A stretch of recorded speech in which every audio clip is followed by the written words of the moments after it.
Now, among the most famous activities of female soldiers in the Red Army were those that were snipers. About 2,400 women served as snipers during World War II, and they were extraordinarily effective in killing German soldiers during the war.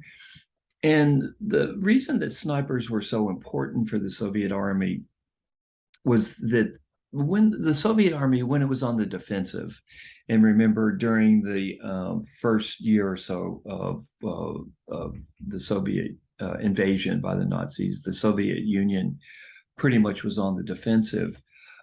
It wasn't a passive defense. Once the line settled between the Soviet Army and the German Army, the Soviet Army kept attacking the German Army, not in mass attacks, but by using tactics such as snipers to kill German officers and to kill German soldiers. So once the Soviet Army is on the defensive, it's just not sitting back and sitting around campfires and waiting for the Germans to attack them or waiting for a huge counterattack. Soviet defensive positions were very dangerous. They were very active. These weren't counterattacks, but they keep fighting. And so there was kind of a blur between defensive lines and offensive lines. So they're not massive counterattacks. That would come later. But the Soviet defensive lines were involved in still trying to kill German soldiers and to thwart the thrust of the German army. And so in trying to do this, snipers are very, very important because they're individual units. It was usually a lookout and someone who pulled the trigger as well. They could be deployed very, very easily. And basically what they're doing is they're keeping the German army on its toes. They're trying to keep it off guard. They're trying to identify, attack, and kill German officers. And women turned out to be quite excellent at this activity.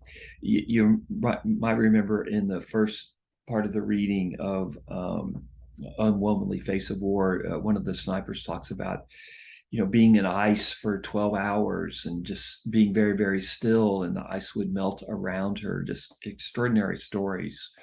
And so female snipers played a very, very significant role during World War II in blunting the German advance and keeping the German army off guard and still attacking it at very specific points when the Russian army is on the defensive, and setting up the Soviet army for counterattacks by killing German officers and German soldiers. Now, one of the most famous of the snipers was Lyudmila Pavlichenko. And as I said before, Lyudmila had, if I can call her that without sounding disrespectful, she had 309 confirmed kills. But what I was going to say before is she had a master's in history, which I always thought was very, very interesting.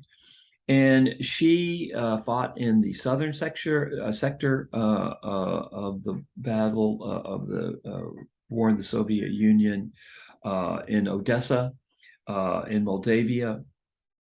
And she became a legend in the Soviet army. Even the Germans knew her and they feared her. The German army tried bribing her into joining their army. I'm sure they would have killed her if she tried to do that. And ultimately, she's pulled back from the front lines, and she ends up the war training other snipers, including male snipers. So she was born in 1916. She grew up in Kiev, where she enrolled at a sharpshooter class before World War II.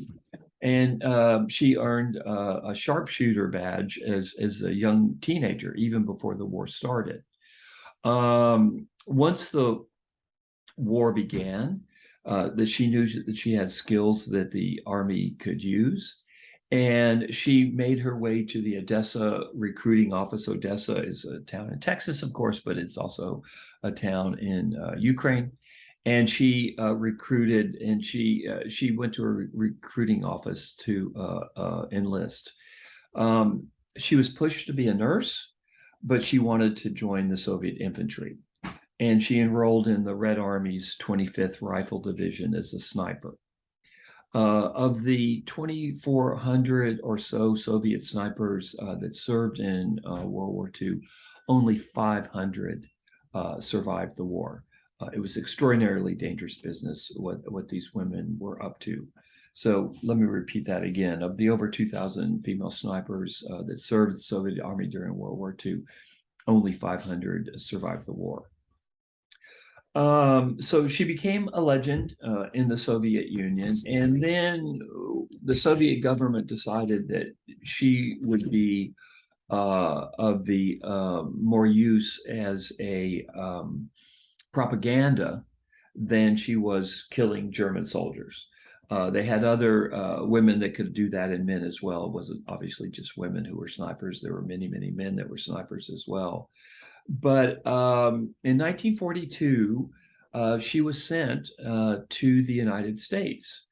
And the job that she was sent to do in the US was to rally support for the US to speed up its invasion of France, which didn't occur until 1944. But the Soviets were constantly pressuring the US to invade France to create a second front, to take some of the burden off the Soviet army because it was facing the Nazi army by itself. So Ludmilla comes to the US and she does a tour of the US when she's 25. And as you'll see in the Drunk History video I post, which I think is very, very respectful of her, she tours the United States with Eleanor Roosevelt, who was the wife of Franklin Roosevelt. And I talked about this briefly in class the other day. She was asked really sexist questions. She was asked if she wore makeup to the front. She was criticized for her uniform. It was seen as unfeminine, especially compared to the uniforms of those women in the United States who were in the military. And finally, she got fed up with these dumb questions. Like when someone asked her about makeup at the front, it was like, what are you talking about, man? You're an idiot. But ultimately, she very famously said, "Gentlemen, I am 25 years old. I have killed 309 fascist occupants by now. Don't you think that you've been hiding behind my back for too long?" And so she toured the US and then she returned to the Soviet Union. She was given a medal. She was promoted to major, and she was giving the medal was the Hero of the Soviet Union and the Order of Lenin, and which was the country's the Soviet Union high state designation. And in later years, two stamps. She was on two stamps. On her activities were honored. So she was one of the women in the Soviet Army who was not ignored after World War II. Most women were ignored that came home, and we've talked about this in the book. We'll talk about this, but she was always celebrated. And she died in 1974 after suffering a stroke.